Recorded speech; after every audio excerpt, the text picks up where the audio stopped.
Ay, ano yung ina-epal ni mama mo? Maliit yung 25K?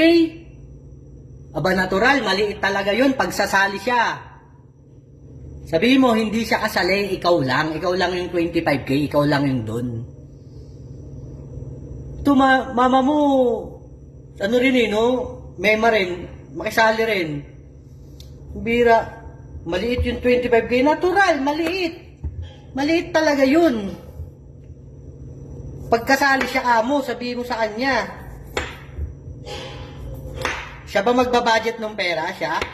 Ha? Siya ba yung magbabudget? Ayos din si mama mo kasali sa relasyon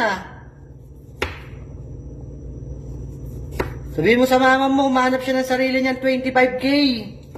Pauso siya. Maliit pala eh. Ikaw, kung makikinig ka sa mama mo, bahala ka. Desisyon ka na.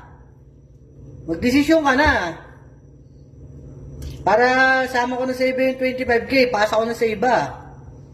Mama mo pal din no? Makakasabi maliit yung 25K. Siya ba may 25K? Ayos Parang gusto kasama sa susustentuhan Pausi ang mama mo. Hanap siya mo ng sarili niyang 25K. Huwag siyang maki 25K sa'yo. Pauso. Bubo!